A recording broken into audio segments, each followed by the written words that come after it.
You're listening to the Karmic Mirror podcast, where we explore the wisdom tucked within the layers of the self-help world.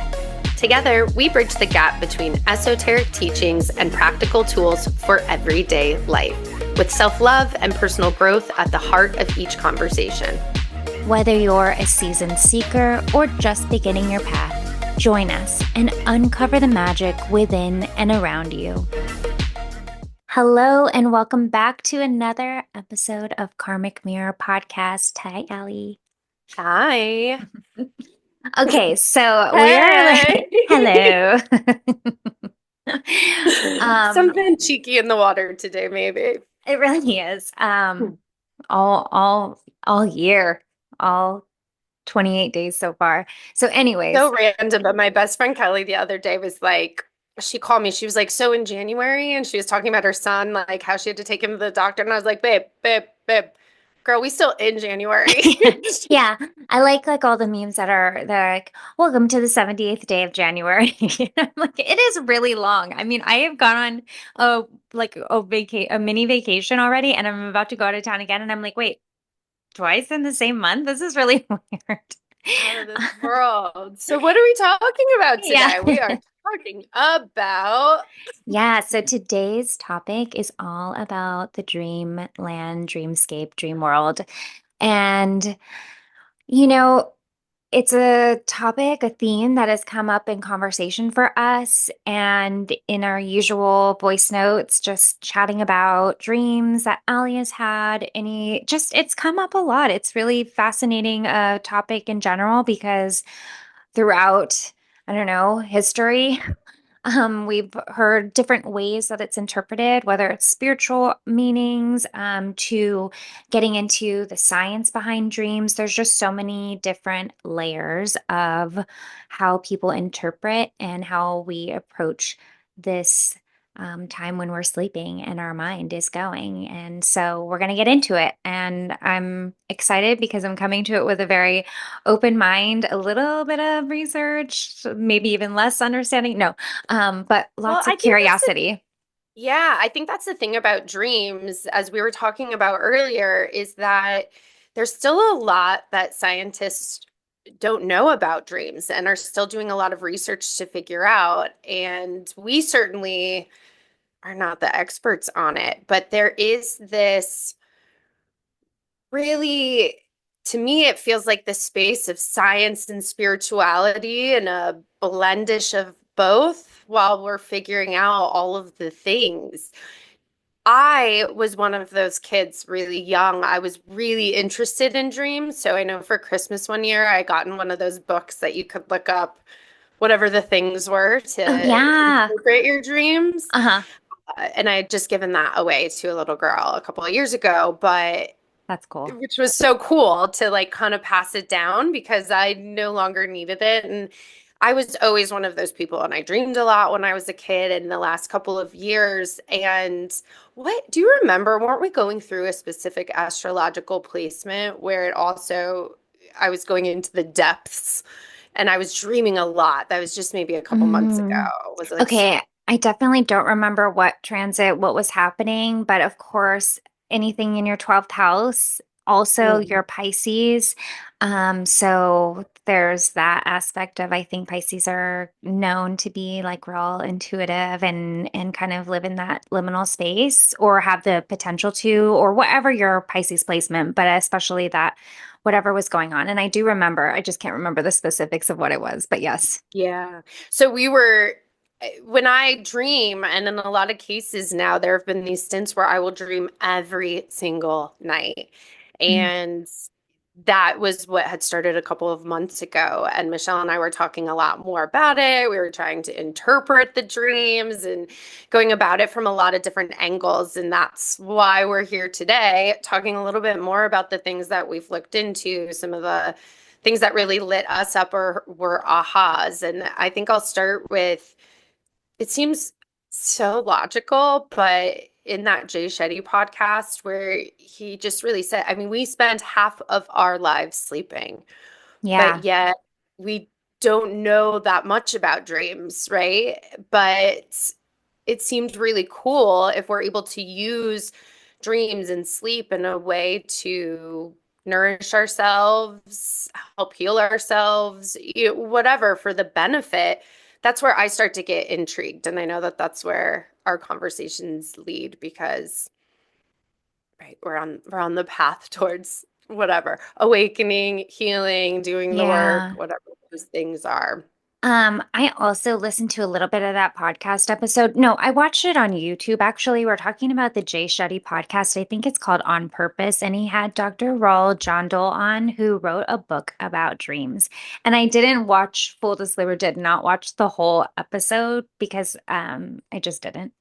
And but I did get a lot out of what I listened to. And also if you're You like don't really need that interested just in it, because yeah. reasons. You don't need a reason. Yeah, well, and also like go watch the YouTube video. I mean, hear it directly from him. It's fascinating. He was asked to write a book about dreams, but he really was like, I don't really know that much necessarily about dreams. So he started to get into understanding first. I think he said he started to look at what are the most common types of dreams that people have. So like, what are some of the more common ones? I'm totally blanking out, but I'm thinking about things like falling or things like what's the big one is losing your tooth, like a tooth falling out. That's like right? Talk I about the think dream so. books Yeah, that you yeah, get. yeah, yeah. So anyway, so it's really fascinating. That whole conversation, I highly recommend going. And if you're visual, watch it on YouTube. Otherwise, listen to it on his podcast. But he doesn't need our promotion, believe me. He's popular enough, He's doing just just fine fine with his without Carmen. subscriber listener count.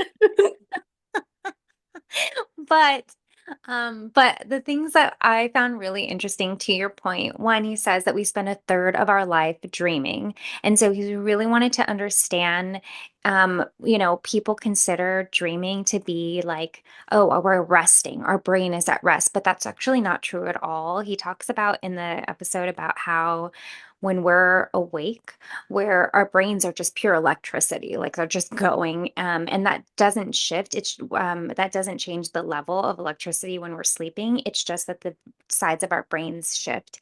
So when we're awake, so anyways, to kind of go to the examples, the one of the most rare dreams that he heard of was people doing math in their dreams, which like if I ever do mathematical equations in my dreams, that's it. That's my hell. Like with no calculus. Don't even give me those freaking Here's computerized where I think is so calculators. natural to go to is every time something's brought up, my brain is going into my arsenal and my bank of have you ever had a dream about that? Yeah. Mm. But okay, so which I wrote down some of my dreams that I remember as a child because like I really want to talk about that too. But um basically saying like we're not using the whole of our brains when we're awake, but our brains are focused more on logical and like problem solving during our waking hours, whereas in our sleep, where our imagination and our creative side of our brain are just firing. So it's fascinating. That whole conversation was really, really interesting. Just thinking about like, no, your brain is doing a lot of work. And if you're really, just talking about dreams, like the whole reason of this episode was because you were like explaining and telling me about your dreams.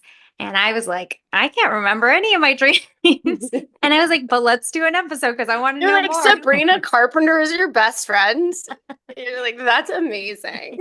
Yeah, I wake up with like a song in my head in the mornings. I wake up and I'm like singing Hosier or whatever. But anyways, so let's just like backtrack because I we talked a little bit about that episode, but was there anything else on that, like on the why we dream? Because basically, I think what his point was that there's no like we don't know 100% like there or what he said that I liked about everything was like, could it be this? Is it that that our minds like Sigmund Freud says that our minds are unconscious, it's repressed desires, and so we have two categories of dreams, whether it's the surface level thing like your tooth falling out or falling from something high, and then what's the deeper symbolism or hidden meaning behind it.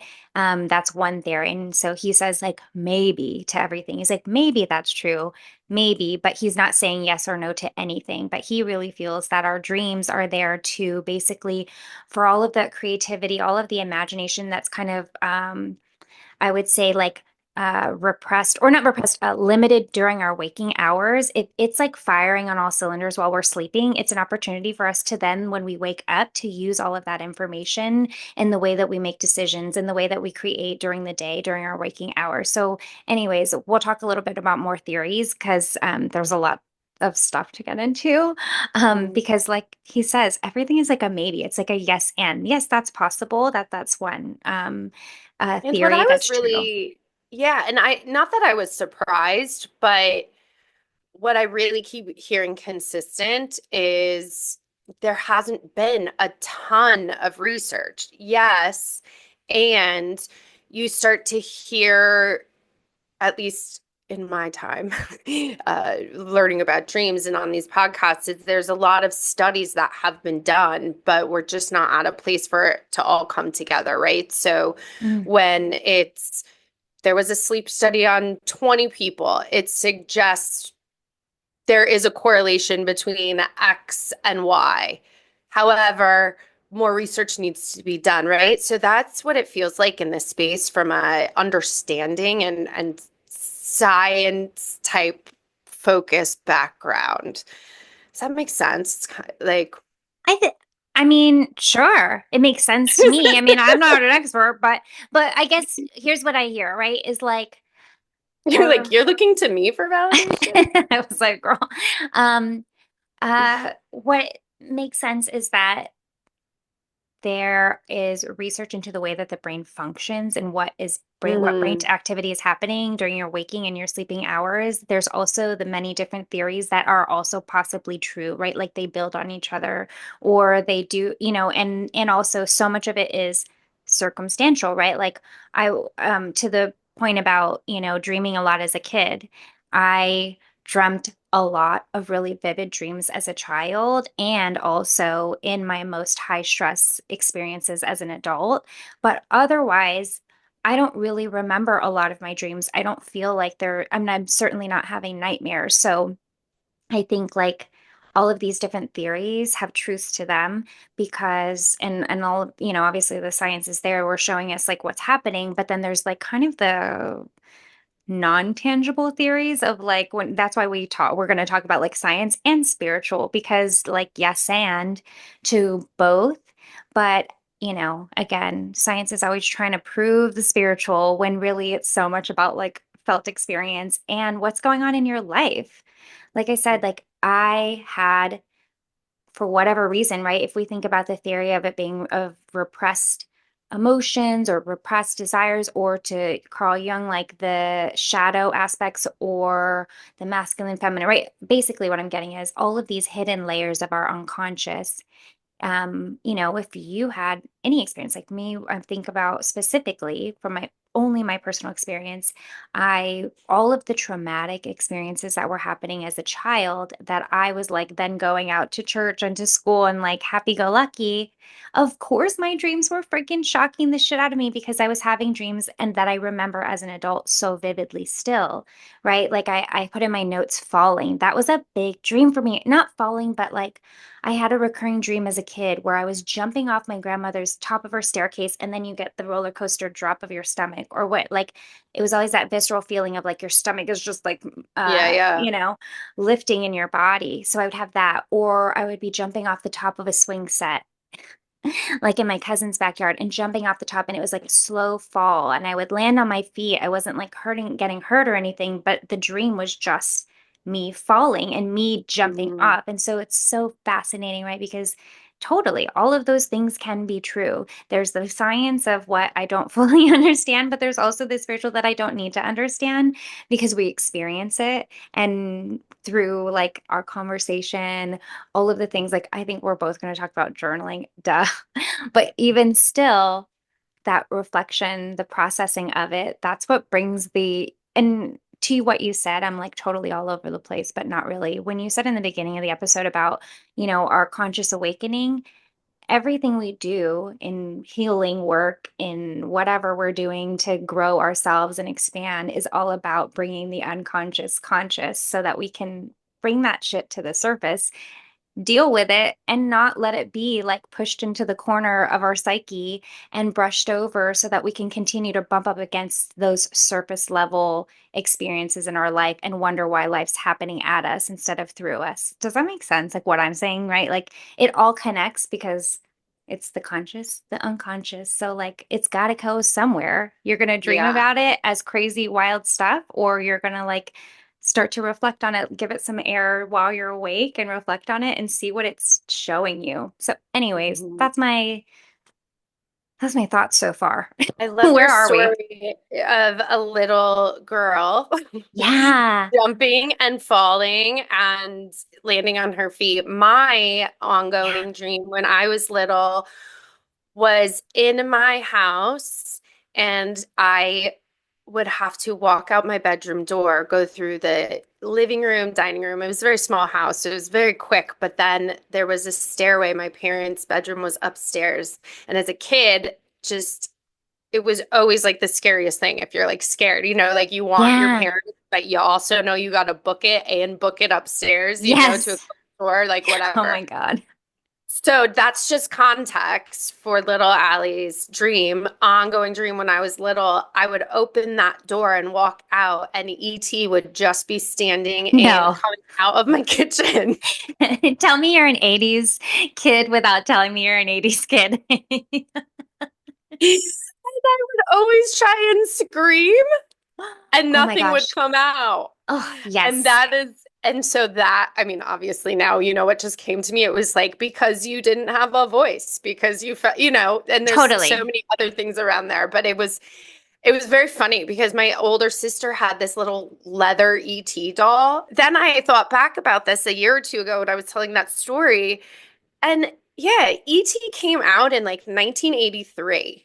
So in the movie theaters, okay? So when they're renting it, I was probably four, okay? Three or four. And I'm sorry, that first scene of E.T. and him running in the woods, scary, weird, crazy. Anyways, Okay, on they don't that make note, movies like they did in the I 80s. Let me tell know, you I something. They just know. don't because like and also the exposure to them at a young age, like we were not watching Blue's Clues, okay? I was watching like what's I was watching Willow. Talk about infiltrating your dreams. Willow, Oh, do you remember Willow. Yes. Willow? Yes. It was just Hello. also like captivating and also terrifying. Um, Freaking Labyrinth. Okay, I'm getting off, Well, we but were the youngest, so we probably also got a little bit more exposure to things earlier than anyways. wacky. But let Yeah. me, So when we go to the science, are there some yeah. other theories that you wanted to bring up around dreams? Well, about the childhood aspect. So I was like, why did I dream so much as a kid? I want to know. So here's what I found. That our brains, and we kind of like know this, but basically that our brains are highly, highly active as we're in that stage of childhood where we're just processing new information and experiences every day. Like literally, almost everything is a new experience, right, for us. And so our brain is processing at such a rate and just taking and absorbing. And so it makes sense from that perspective why talk about like science and also the hidden layers of just what was going on in your life that you were having those type of dreams, like or there's both, right? There's like what was happening, what were we watching, crazy stuff, and also what were some of the deeper layers of things. I think to me it was a little bit of probably all of the above as a child. So kids' dreams do tend to be more vivid, more emotional because we're developing those emotional regulation skills and we're processing all of these complex emotions through our subconscious, which makes sense, right? Like kids wake up and having nightmares all the time. Um, but I think we'll talk a little bit more about this, like adulthood. What are some of the dreams we have now? But what other things science-wise that we maybe should bring up? I mean, you talked about it, the emotional processing, when we're really looking at maybe just concisely what science tells us about dreaming is, of course, like creativity. Dreams come to improve cognitive performance and creativity. Dreams may be a way for the brain to simulate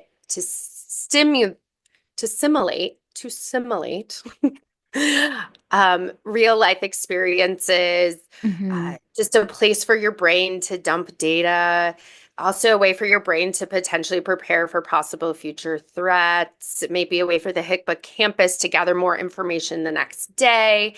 Yeah. I was listening to Science Versus, and they were talking about it. We don't really dream about things that are happening in real life. It's like a hodgepodge of all of these things put together. Hmm. And we're lucky if we even remember 10 minutes of, and that's was what scientists are saying now, that you're actually dreaming six-ish plus hours, if you're Yeah. including like lucid and that. And so you're lucky if you even remember 10 minutes of that. But it's not usually going to be an accurate replay. And it's part of the science that's being done in research is that scientists actually think people who actually dream of the things happening has been associated with PTSD. Hmm. And that it's a hallmark of post-traumatic stress disorder. And not with everyone who has, been diagnosed with that, but as they see the event replay as it happens, it's harder for them to heal because they're continuing to live it. But when the brain is able to make different associations with things, that is subconsciously the way your brain is figuring it out, hence healing is kind of the way Yeah. I understood it. So that was really interesting to me. That resonated a lot with me and made me have some ahas of some dreams that felt pretty real, like real as in like real life that happened. That made me think back to, Totally. oh gosh, Hmm. yeah. And it would make sense that your brain is working really hard. And this is the thing that I was drawing a blank on earlier, that there have been studies done where, first of all, these sleep studies, okay, I don't know how you get involved in these sleep studies, but imagine like you go to sleep and they keep waking you up all night to ask you about your dreams. That's Oh literally my how they're God. doing it. And that there is an association in the parts of the brain around fear. And so they're saying you literally you're feeling the exact same emotions as you Hmm. would present, and that doesn't turn off, and that our muscles literally were paralyzed. And the hosts of the show were like, that kind of creeps me out. Like we're paralyzed when we're So sleeping totally. Yeah.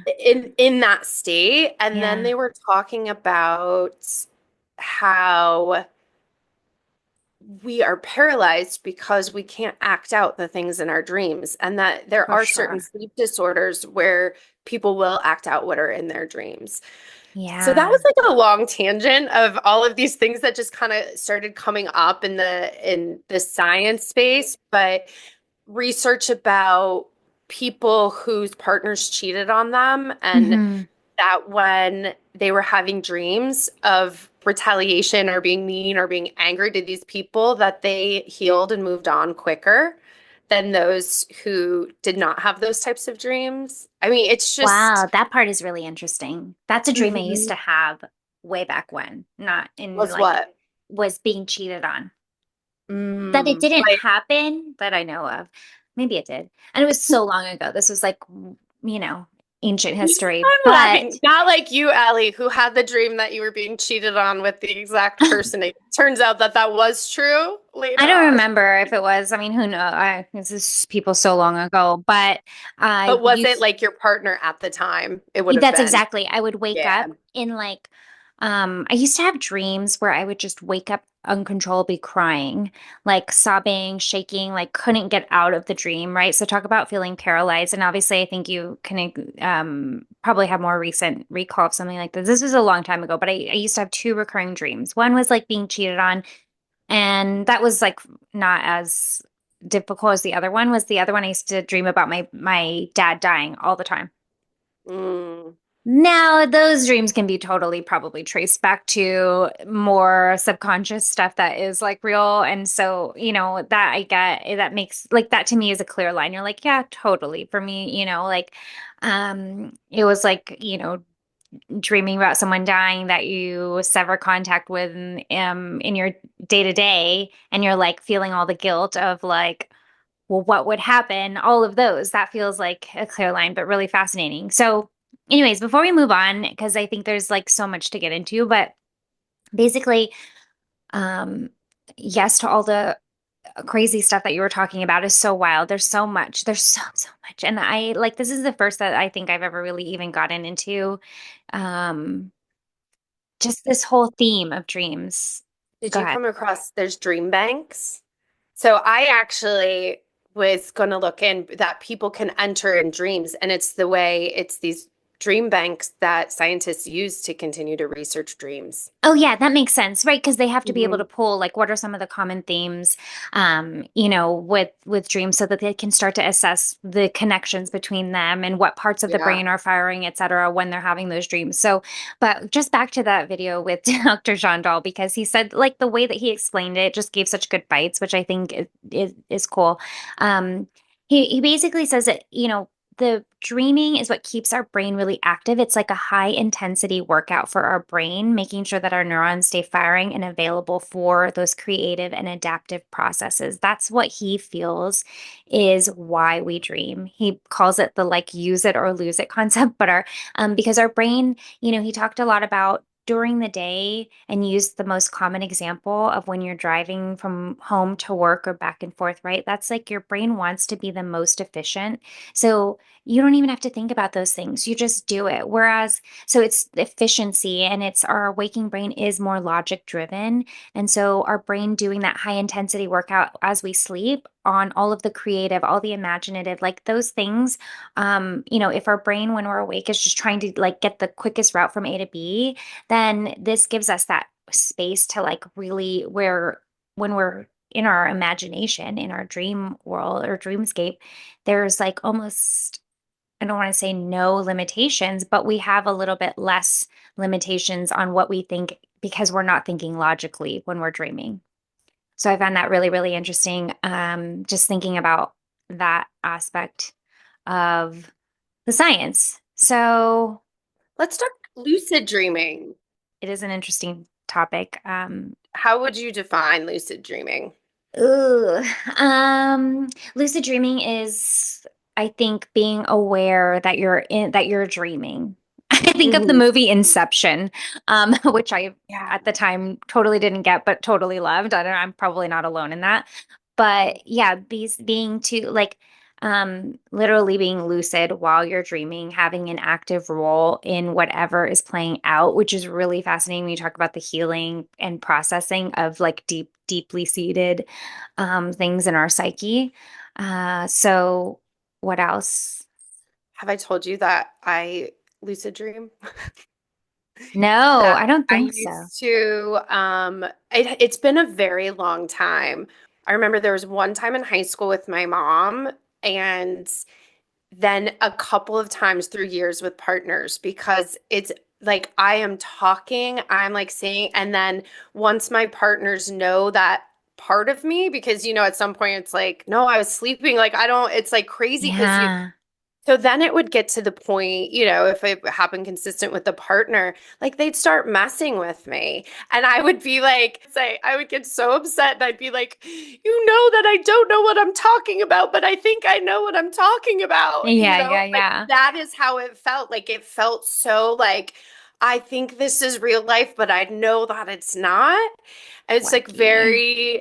but it didn't last that long, and I've Yeah, definitely yeah, had yeah. those, the last one I don't know if this is like lucid, but I remember having this dream and it was like Hannibal Lecter. And I was like, I don't know. I was looking down. By the way, total side note, but there was this scientist on a podcast, and he said that when people ask him what he does, he never says that he does research on dreams because the most annoying thing to him is the next thing people do is they want to tell him all about their Of dreams and he thinks course. it's boring.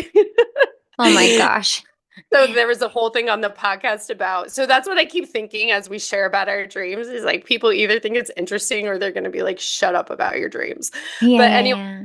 and I'm like looking, I think I was like trying to escape and it was like I was looking through this door and was it Anthony Hopkins who played? Yeah. Yes. It was legit him. And he was like coming up. Creepy. And I woke up, like, I remember trying to, and I woke up screaming. Yeah, yeah, yeah, Like, but I think there's like a minute in there where you're not a minute, quick, where you're lucid. for And sure.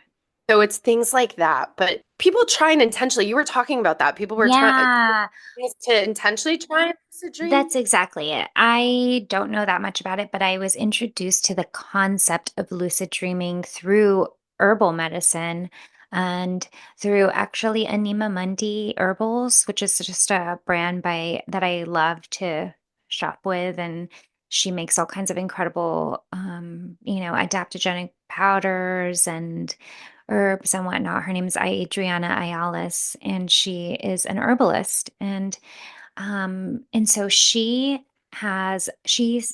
carries in her apothecary a blue lotus flower. You can steep it just like tea. And this is what's interesting, right? Because we're going to talk about the spiritual side, and maybe this is like obviously just a terrific segue to it because culturally, there's so many different views about dreams, in different cultures about them bridging the divine, the spirit world, getting intuitive guidance. So that's something really fascinating. I think that ties to a lot of what she talks about with lucid dreaming and specifically with Blue Lotus. So, Blue Lotus is known for calming and mind expanding properties.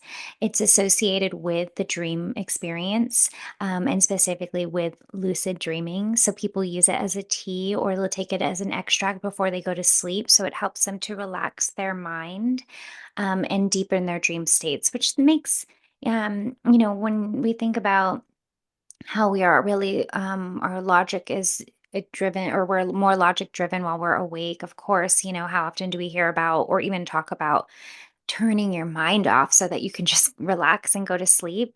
So even more so using something that helps to open you up a little bit more to your dream world.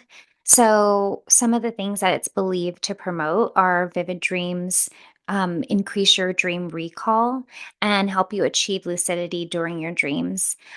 So it's been used for centuries, and of course, use it with intention and do your research if you're going to go look. But if you were to look for anyone, I really do recommend Anima Mundi Herbals, and you can drink it as a tea without lucid dreaming as well. And in lucid dreaming, is it, and you're not the expert and I'm not the expert, but is this where they say, whoever they are, Yeah. you can control your dreams? It's more of more alert, and people do try and get in that state. And I'm making the assumption because of the therapeutic healing elements that those lucid dreams may bring to them. Is that Yeah, like, why I would you intentionally want to get into lucid dreaming? I guess just from like an, Oh, totally. Well, okay, so here's how I understand it. One, I think that most of the what I've seen or read about lucid dreaming and using herbs or things like that to enhance or to intentionally do have a lucid dreaming practice, typically it's like anything, people are working up to it. It's like become aware of your dream, journal on it, process it, etc. And maybe you're building up to that. Like I mean, maybe you have like a deeper connection or to your dream world or to your intuition or what have you, that yeah, yeah. perhaps it comes more naturally, more easy to others, right? We're also unique, but I do think that it probably warrants a lot of conscious practice and awareness because to what you're saying, like lucid dreaming, you're becoming aware that you're dreaming while you're dreaming. And so, if you are practicing or working up to be able to control or influence what's happening, it's almost like, it's like rewiring your brain while our Hmm. brain's in that high intensity workout. This is what I think. And it's like when No, we but do. it makes a lot of sense. That's the correlation. Yeah, so that's how Yeah. I would understand it. It's like if I'm doing a lot of healing work and I'm having this recurring dream that, you made me think of when you said I'm screaming with no voice. Like I've had that dream too. I haven't had it in ages, but you reminded me of it. And it's like that feeling of powerlessness or your voice is being taken from you. Or like, I also think of on a purely like global female experience um, being taken advantage of without being able to scream. Like that is a real fear that's kind of just sadly embedded in so many women. And I want to be really sensitive because, and like, Yeah. and also, but that dream, like I would imagine that just thinking about that experience or that memory is like, I would also want to use that opportunity if I felt safe to, although that's a whole other topic. But I'm just saying, in terms of going into your dreams and trying to have a little bit more control about how you respond, I'm thinking just Mhm. abstractly because I don't have experience with Yeah. lucid dreaming to that extent. I'm certainly Yeah. not, I don't think I have control in my dreams, what I do recall. And um, oddly enough, I was thinking on a lighter note, what are some of the universal dreams? I don't think I think they kind of escaped me when I was talking about Dr. Jean Dahl, what he said, but I remember that one of the most common is erotic dreams, which like is crazy because that's just like a common dream among a lot of people. Oh, Sure. what was the other one? It's how I got a crush on Vince Vaughn. That is funny. Well, who doesn't? I mean, who didn't? It didn't hurt. What I was going to talk about with the lucid dreams is that this was the aha, the thing I was thinking about is when I was little and when I would have bad dreams, my dad used to tell me that if you're having a bad dream, you just think this is only a dream, this is only a dream, this is only a dream. And how that has looked in my life. And that was when I was learning more about lucid dreaming. I said, oh my gosh, I was lucid dreaming. Now, most of the time, it will happen in more so negative dreams where it's almost like a suffer, a panic. And like there's Hmm. no theme to it. Like it's just a feeling of like angst, you're in trouble, you can't go back, people are mad, like, and that can vary through it. And it's times, or someone has died, and now, and you're Yeah. just, and then at some point in my dream, it's like I'm going through it and it's like, wait, no, no, that can't, no. And then I can do. And so I think, I don't know if my dad knowingly, I'll have to ask him, but at an early age, I think he was teaching me to lucid dream and I still can. But from what I've heard, there's like a lot more to it because most of the I'm time sure. I wake up. That's the thing. And lucid Yeah. dreaming is you can keep going. Yeah, But a lot yeah. of times it is because you actually are feeling those fear and that panic and that pain and their grief too. So it's like you're waking up out of that. Yeah. Well, the only times that I can really recall even a semblance of feeling a conscious, like I'm partaking in my dream, it's right during those waking hours, right as I'm about to wake up from a dream, or when I've been, and none of this is really recent for me, which is going to bring me to my next thought here. But also those really high stress dreams because those were high stress moments in my life. And so I would like, yeah, it's really fascinating. But it all for me, anyways, I really recall most of it happening as I'm like about to just be jolted out of the Mhm. dream and like wake up, or my body is like, crying and or I'm crying and whatever else is happening. You're like totally seized in that moment.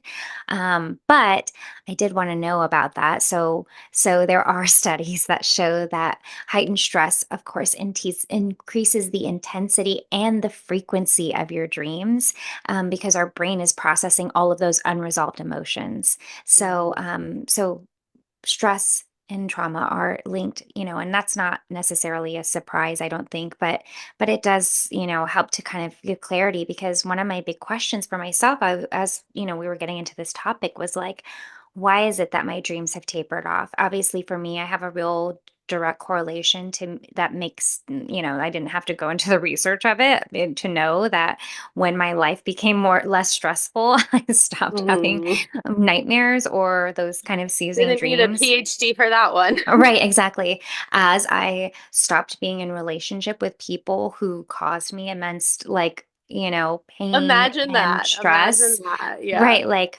I wasn't in fear. When I wasn't afraid of being cheated on and I felt trusting in my relationship, guess what? Never had a dream about it again. Never did Weird. and Weird haven't how that since. happens. Right. And so, because to me, I was like, okay, what's the correlation? Like, is it is it just removing all of those factors, and or is it and also, which obviously that makes the most sense, is, doing the healing work, doing mindfulness work, like where are the connecting dots? Is it all of the above? Because that's what makes sense to me. I wish there was a better term for makes sense, because things don't necessarily need to make logical sense for me to click. Like I need a sacral version of that, like makes my gut feel good. Like what's the like makes sacral version of makes sense? Because it's not necessarily like, yeah, it makes sense in my brain. It's like, no, it's a physical, like, yes, I know that deep in my bones, that is true. I don't need to know the studies or the research behind it. I know it's true. And also it's sometimes The nice. sacral sound off. Yeah, yeah, we need a little something. Right. Please, anybody listening, feel free to submit your responses or your suggestions. But yeah, so anyway, That's how you so like spending your free time, yep.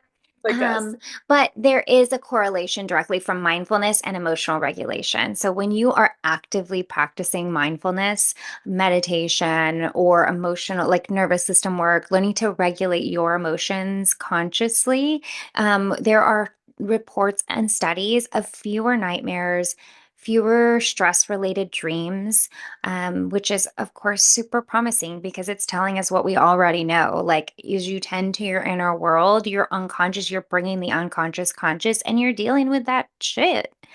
And so, emotional healing, it leads to better quality of sleep. You wake up less during your REM cycles, which was fascinating to me because this can result in less dream recall, which I thought was interesting because I'm always like, what's wrong? Why can't I remember my dreams? Like, why am I just waking up singing a song? Because I will wake up. I mean, maybe this is just me.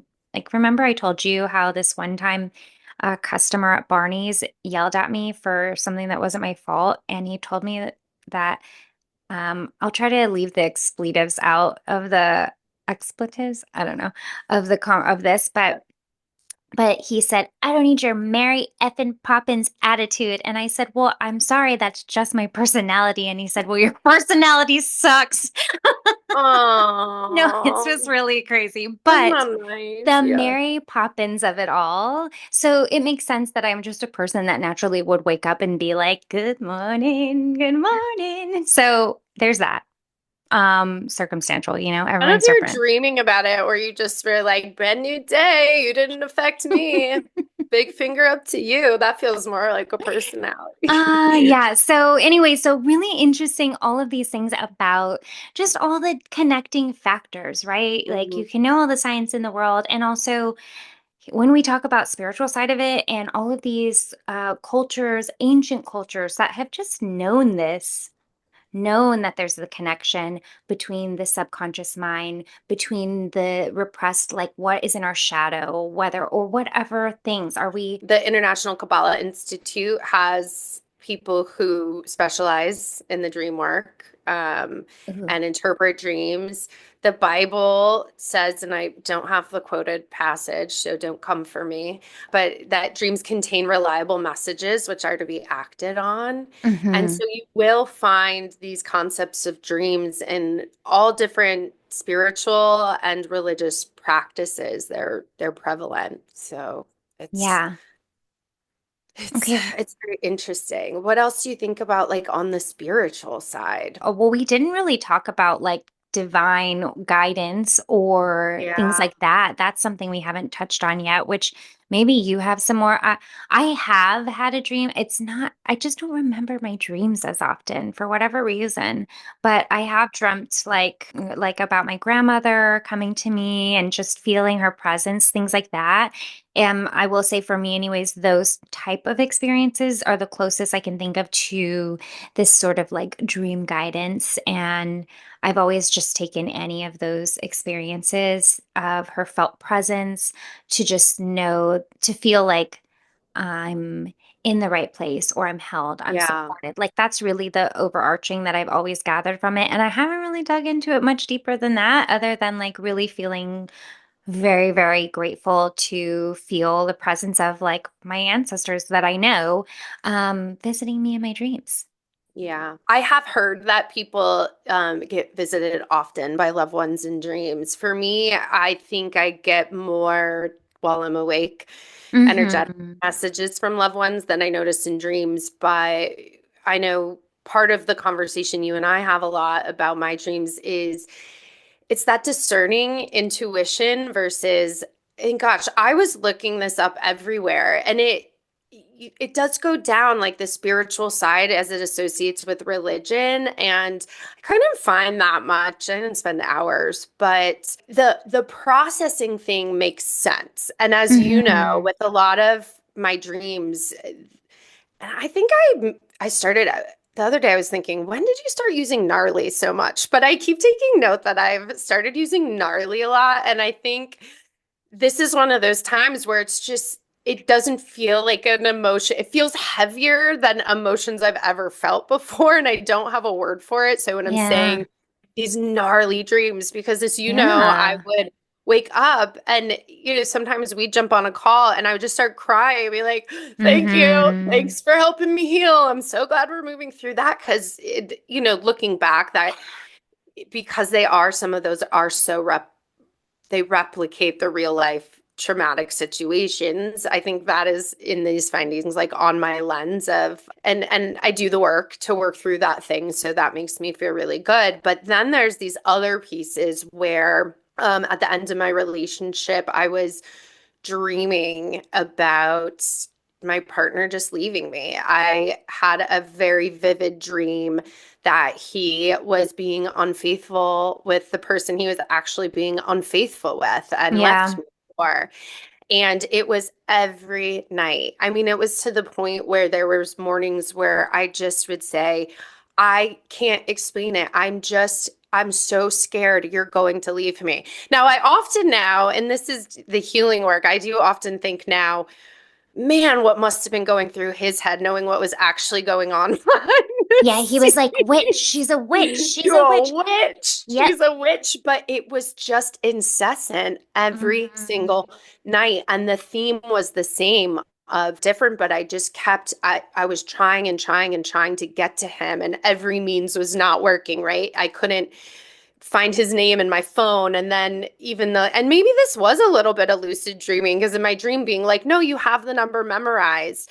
And then being like, wait, no, I don't know it because I'm in a dream. And then it was always, I would get to him and he would be so unbothered and so nonchalant about the amount of effort it took for Yeah. me to Yeah. get to him. And so when there were versions of this, and one, you're just not sleeping very well, but it does lead us to Of that course. conversation of, well, yeah, there were a lot of signs that were making me believe these things were happening. I, Hmm. was trusting blindly, somebody that I had been in a long-term relationship with while I was getting misled, gaslit, manipulated upon. But it leads me Hmm. to that feels intuitive. That feels like, hey, Allie, Yeah. Yeah. Yeah. this is what is going on. And I mean, Yeah, yeah. Your intuition's like, stop ignoring this. You see the signs, you know that they're happening, and you don't want to see them, fully see them, because all of the rightful reasons why. Like, there's a lot of pain in there. There's a lot of fear. There's all the things. And so intuitively your unconscious was like, you in danger, girl. Allie, You you in in danger, danger. girl. You're in danger. Was it Allie, you in Molly? danger, girl. She's like, Yeah, stop, I will and tell you how to you say know, it. Yes, Molly in danger. in Ghost.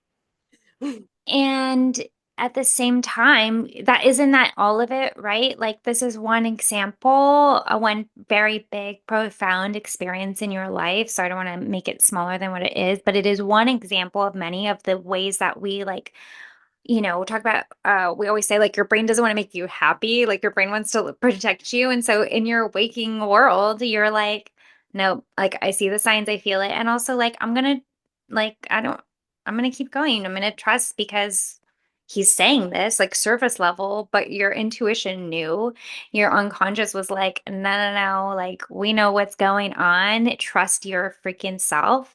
And who the heck wakes up and is just like, yep, I get it. I trust myself. I know this. Like, no, we have Hmm. to work at that.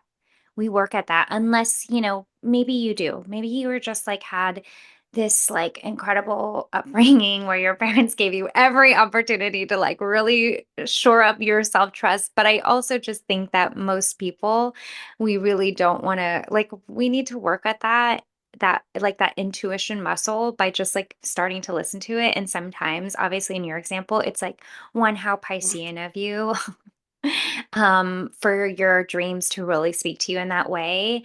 And also, like, again, processing. It's like, this is what we think is happening or we feel is happening, but we're trying to think that it's not happening because, like, they're clashing. There's such conflict with what was really happening, what you really wanted to not happen. And obviously, now talk about connecting to the healing work and the processing and all of that has happened since all of that went down. And in the, in the months since, like you're able to just see it so much clearer now because you were open to all of these. Like, and just even if you're not sitting down, you're not waking up in the morning and like writing it out, you and I talked through it, like voice noting. It's like just bringing it to the surface so that it can do what it needs to do, like rearrange in your brain and in your heart and in your body over Yeah, and time. we'll get into journaling, and I might do it a little bit more, and I have written down journals, but there's just this piece of me Hmm. that I often, and I know I've said this to you before, I mean, when I'm dreaming every single night, and let's be real, sometimes it really is, I don't want to relive those dreams. They're really hard. Some of them are Totally. really, really Yeah, hard, yeah, but yeah.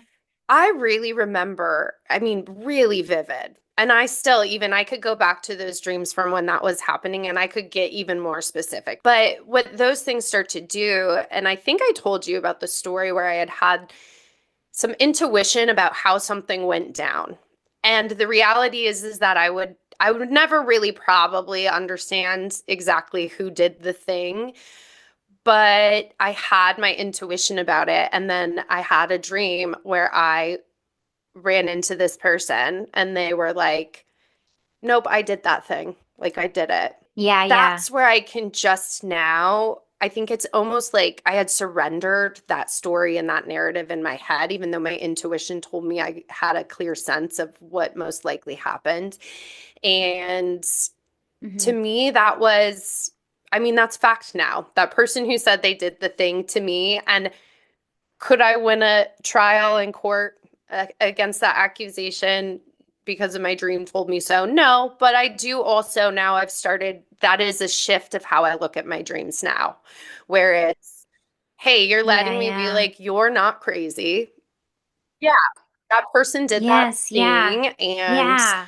now we get to like work through it. But it's hard, you know. Mhm. Because I would just show up and I'd be like, Girl, I listen to know from this you. dream. And it's just so, Yeah. I think I would always, you know what I would say to you? I'm just like, it's so fucked up. Like, why does it have to be that hard, this dream? Like, it's just Yeah. really, it's hard. And then, of course, it affects your sleep. Yeah. And I was also, yeah, all the All the things and all the things things. that lack of sleep we know do to you.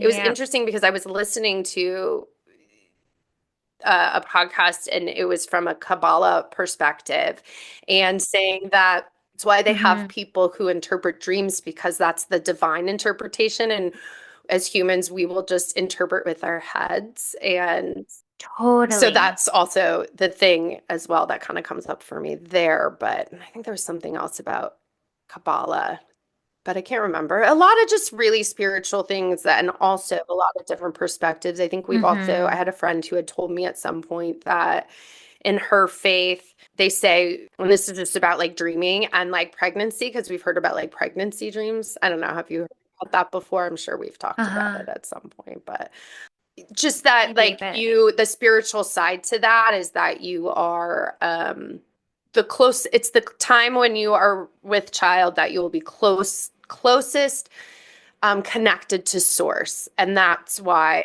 and that's in the faith. That's why, Yes. Uh-huh. so that's just like another spiritual Yeah. take too of things I've heard in my Yeah. exploration of dreams. And I was leaning in a little bit more to some Hmm. of the spiritual ones and to see what would come up in science. Like I said, it's crazy all the places you can go to hear about. Yeah.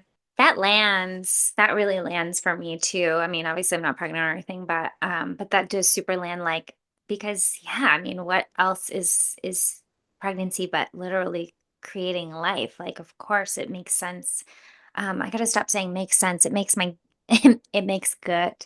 It makes sacral. No, but yeah, so many things. When you were talking about, just everything that went down with your dreaming and honestly, like your freaking psychic dreams that you were having at that time in your past relationship, it's almost like, when you're seeing all the signs, but you're not, right? Because it's like one, they're saying one thing, they're meaning a different thing, they're doing something totally different than all of that. So of course, there's that aspect of it is like it's really Mhm. confusing, I would imagine. It's really freaking throws you for a loop.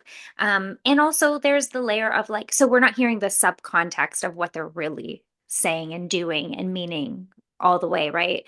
And trying to trust someone's words and not taking that the deeper layer of what's really going on, even though your intuition is what's picking up on all of that. Like your intuition's getting those like hidden clues that were happening. And yeah, It so goes back to what, and I was thinking this as you and I were yeah. just talking about this. It always goes back. It was one of my favorite aha moments from our episode with Test on sound healing, where Hmm. he was talking about intuition. And I think that's why I bring it back in here from the dreaming standpoint as well. Obviously, what we talked about on that was when people come to you with an intuitive hit, the first thing we always want to do is say, no, no, no, Hmm. that can't happen. And just, it's the, okay, let's say that happens. Now, obviously, a partner who's being unfaithful and you're going to them and saying, I keep dreaming that you're being unfaithful is not going to say, like, well, let's explore that a little bit more, right? What if that were true? Yeah, yeah. Well, because what's the response to that typically? And I don't know. I don't have there's no research out on this one, but like, let's just take a wild guess. Every time someone is like, I had a dream you were cheating on me, what's the response? No way. You're crazy. I would never, right? Like, even though it's probably happening. No shade, but like, no. And also, if you're listening and this happens to you, I'm not a psychic, so don't take my word on that one. And But it can mean a whole different, yeah, I think yeah. it's just to give an example in all my 3-5-ness of why dreams, it feels there can be science behind it and healing and all that thing in the brain, but then there are some things like that that feel more intuitive and more spiritually Yeah, inclined and intentional, I think, than just an ongoing dream where you're falling because it's so specific. it's so It's specific. Yeah. mm-hmm, Well, and that's the thing, is when, we're going to talk about like ways that you can, like start to do the reflection, but that's just it, I think is the reflection and the processing part, like the awareness that's happening, the awareness and the action of like actually reflecting on it during the day to understand. Because I think practical guidance, at least from what I think, what I'm feeling, and what I want to take away from this conversation too, is um oh my God, and I'm totally like my brain froze, but is what was I just saying about that? Was the we were reflection getting, from I think it was more like practical tips and just Oh, I remembered. understanding. I think the biggest thing, you said it already, was the discernment, right? Like that's where the reflection part comes in, and it's like ties bring like we're talking about all these different facets of dreaming, all of these different experiences we have with dreaming, but and the reality of it is, what do you do with all that information? It's like, okay, how do I learn how to discern? Is it my intuition really telling me something, right? Like we're using this, like I dreamt that, this happened. Could it be on one end of the spectrum? Could it be that there are things that you need to work through in your own level of self-worth? And I'm not using your example. I'm just saying broadly, when someone, because I've had those Yeah, of like course. dreams in the past, but it's like discerning, using reflection to understand, is it because I am literally really, there's insecurities I have past experiences where this has happened to me and it's bleeding into this relationship that I need to reflect on? Is it that I'm seeing the flags in front of me and I'm not consciously aware, or I'm aware of them, but I'm not making note of what I'm seeing happening in my life and not acting on it? So my subconscious is like screaming at me to take action, like, get out of this situation. It's not helpful for you or whatever. And also, is it like really going down and your intuition is speaking to you and there's more, like there's so many layers. Those are just like three random examples out of probably trillions of different meanings that you can interpret from what your dreams. But it so much comes back to the reflection, the discernment of it, and really getting to know, like, if it's a question of intuition, then like work on connecting with your intuition. If it's a question of like understanding that you have shit to resolve in yourself and it's like you're taking it out on your partner, and like this is just the example, but there's a million different dreams. No, more than that. It's like just using that. But anyways, that's my 2 cents. But we can talk about journaling because that's like I think is a huge one. Well, I love the getting into the practical tips. The discernment is Hmm. just a beautiful way to open up that conversation. And obviously, journaling, I'm sure if most people have heard of a dream journal where literally you wake up, and they were talking about also that when you are first in that wake up zone, it is really good to jot it down and jot down as many specifics Yeah. as you can. The new thing that I had heard that was really kind of neat about journaling is that they said journaling shows your brain the importance of you remembering your dreams. So think believing and like doing research on the back end around if that helps you to recall dreams more Hmm. because you're showing your brain that it's important to remember. Totally. Well, to Dr. John Dahl's point about adaptability, if we're having that high intensity workout in our dreamscape and it's things that we need to file away, that we need to make note of, or that we need to implement in our daily life, then we're using that time when our brain is like firing like crazy to actually adapt and move forward and expand and grow and evolve and all the things that we're really here to do.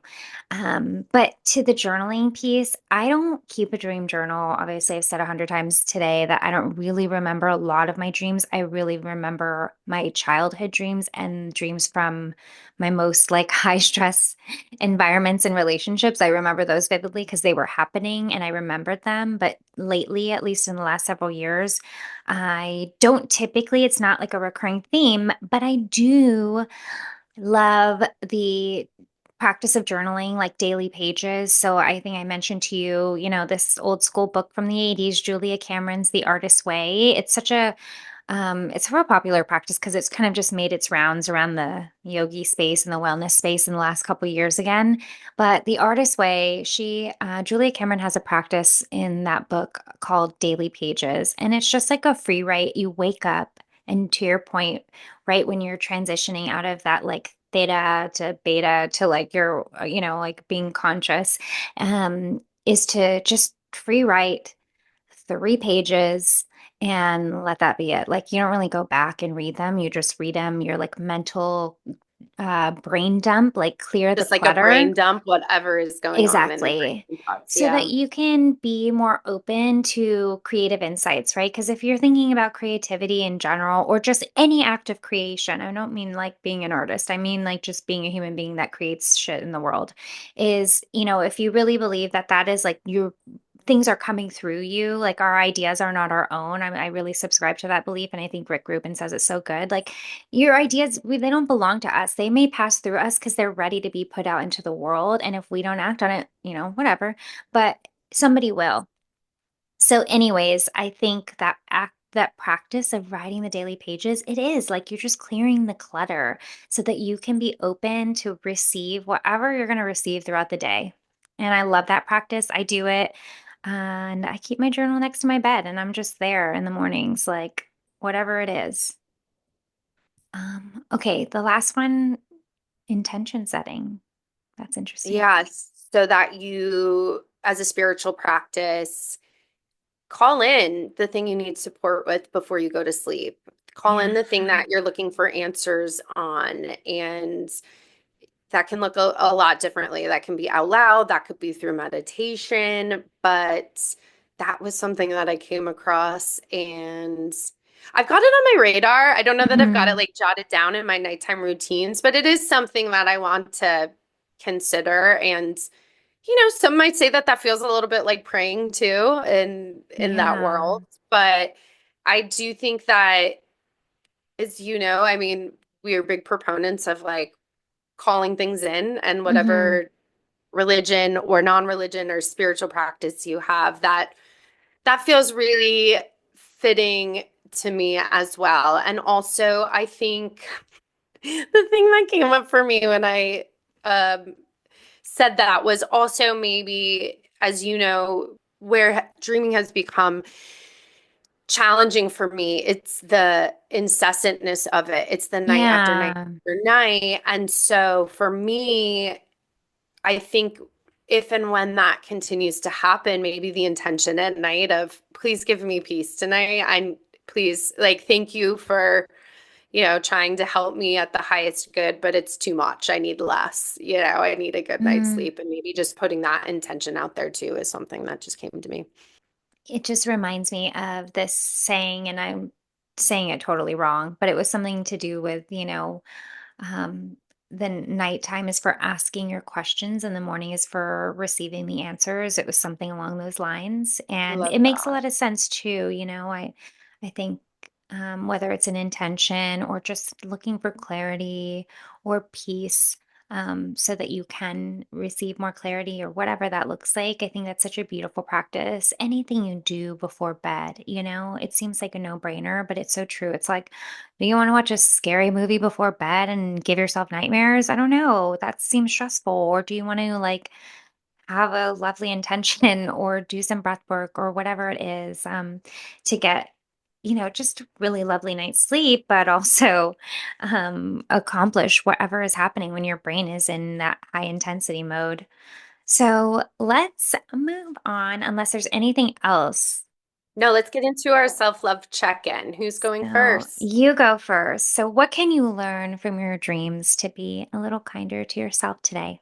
So, what can I learn from my dreams to be kinder to myself today? I think as much as my humor can be a little bit like, oh, great, thank you for helping me heal again, I say it in a way, in a just way, that it really has been profound digging deeper and understanding dreams and even just the reframe of even if dreams are really hard, even just waking up and just having gratitude and saying like thank you. I thank you that you because I do believe that there's stuff being worked out and I do believe that it's for your highest good. And so even when it can be incessant and really hard, just that reframe of I think I started to say when I wake up after nights like that where it is a little bit snarky, but it also is just like, okay, thank you for allowing me to move through that, just being like really kind to myself, especially in areas where, like we talked about before, it's really easy to say, oh, you're still dreaming about that, or you're so, like, Mhm. I guess a simpler way to say it is it's easy to feel vulnerable to share dreams, especially of that nature, because of the fear of being judged, of, oh, you're still not over that. It's still, and Mhm. sometimes it's just highly personal and all of those things. So I think that has really allowed me to be kinder, is just understanding a little bit more about how dreams can help us, how they can support us, and just being kinder to myself. And I think even today is like, I had this aha of advocating for myself at night. Mhm. And if it's too much, just throwing it Yeah. out there and saying, hey, this is too much. Like, I need a kinder night's sleep. So, what about you? What can you learn from your dreams to be kinder to yourself today? Mhm. Yeah, I love the advocating for yourself part. That's like so, like you're feeding your sleeping, your unconscious mind something to work with. uh, no, I think that it's to, what you said about gratitude. For me, it's like just really being in gratitude, acknowledging and like taking a moment to acknowledge the work that I have done, like how I have held myself through Mm. the muck of life that is just it's gonna come, it's okay. And also so much of it came for me early in my life when I just in reflection, because again, like I said, I don't really reflect on my dreams as much as I think I'm more interested as of late. But um those vivid dreams that I recall were from like deeper issues that were going on in my life growing up. And so they're all from a younger age. And so now I can look back and be like, yeah, you freaking held yourself through this. Like you decided that it wasn't the easier route to like confront all of these deeper relationships that were causing you harm in your life and to confront the ways that you were harming yourself, not, physically, but like truly that I was just like allow like just the I think of like hurt people, right? Like all of Hmm. the things that were just a ripple effect from early experiences and how I was processing them through my dreams or they were just coming through. Anyways, just so much gratitude and acknowledgement for the work and the time when energy that I put into and continue to do to try to like heal some of this stuff and to move through it and to just hold it all. Like none of it goes away, right? That's the thing is like it doesn't all of those things, they don't necessarily go away. They're still, if we're just being frank, like I think about my dad, he's still in the picture, but I have shown up for myself over the years and learned how to have the kind of relationship or the boundaries for myself to just to protect my world, Yeah. my peace. And I think the fact that I don't have these recurring dreams anymore. I don't have those nightmares anymore that I had for so many years and were so many times just like held over me for years because that was just part of everyday life. Like just Yeah. gratitude that it's possible, like you can like go and getting to a place where I'm like, yeah, it took a lot of crap to put yourself in situations where you're in relationship with people who don't make you feel like as soon as you go to sleep your mind's like danger, danger. Like it's Hmm. such a beautiful thing to look back and be like, okay, like now what else, right? Like it feels expansive. And I guess, what can I learn from my dreams? Be kinder to myself. Yeah, like kinder in the sense that, yeah, like you did that, girl. Like you held yourself and you chose to heal and you chose to you choose every day to see all of the crap and still like hold yourself through it. Um, and now, what feels really expansive and exciting, and maybe we can throw in kind, I don't know, is to think about dreams in a more optimistic way of like, oh, now what could I actually do that my curiosity might be piqued? Do I want to explore, more of these everyday things? Like, what does the intention setting look like now before sleep? Usually, I'm like thinking about how do I get a good night's sleep? I'm drinking my magnesium, I put my legs up, I'm doing a little bit of breath work or whatever. But how do I really be intentional at night? Like, okay, I am a little bit now because it's been part of my vision work. So, yes, I do have a question that I ask myself every night as like a reflection question. But I do think what feels expansive is being able to take that deeper and look at like, how can I really use this time to see like, where can I strengthen? Like, is it something to strengthen dream recall? Like, can I use this to explore my creative side, my imagination when I want to put things out into the world? Can I like, really, I don't know, take steps to Yeah. expand my awareness, expand that practice, like just get into it. Like it feels exciting and like a different approach than maybe I had before this conversation because I hadn't really given myself the time to think about them. As always, so introspective. And we, I think we grazed on this, but what was coming up for me when you were talking, and you did bring it back there full circle also, is that everybody dreams. It's the dream recall. And Yeah. I think that in the past, I don't know why I heard this growing up, which in none of this, I've heard this to be true. The research that we've done, quote unquote research, that more they say more creative people dream, and that's right, and as if there's like Hmm. a pedestal of like hierarchy of, so that's not right. I just don't want anyone listening to this episode, I want to just be extremely clear that there's nothing wrong with you or better about you or not better about you if you dream Hmm. or don't dream. And I think what's really cool about your introspection is, I think that's the thing with dreams, is they are so personal and so unique. And so for you, you're able to really look at the pattern and look at, okay, these dreams, these type of dreams stopped because I did the work, I did the thing I did, and you can look back and be proud. Now, that is not how it might work for everybody Hmm. also, right? And I loved your example of your intention of, maybe calling in more stuff. And, Yeah, that'll be fun to maybe we revisit in a while and see totally. like if dreams come up for you or not Yeah. with that. Okay, this has been such a interesting and enlightening conversation. I learned a little bit about dreams. I learned a lot of it and unlocked some things for myself, which I love. I love when that happens.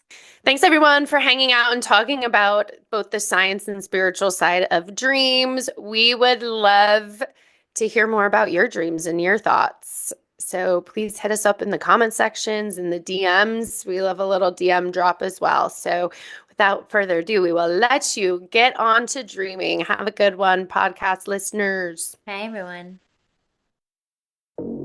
Thanks for tuning in. If you resonate with today's conversation, connect with us on Instagram at Karmic Mirror Podcast and send us a message.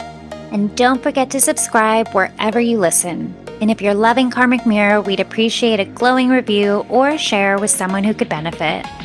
As we close, remember, life is not a one-size-fits-all approach. How are you honoring your unique path? Stay curious and always be kind to yourself. Until next time on Karmic Mirror.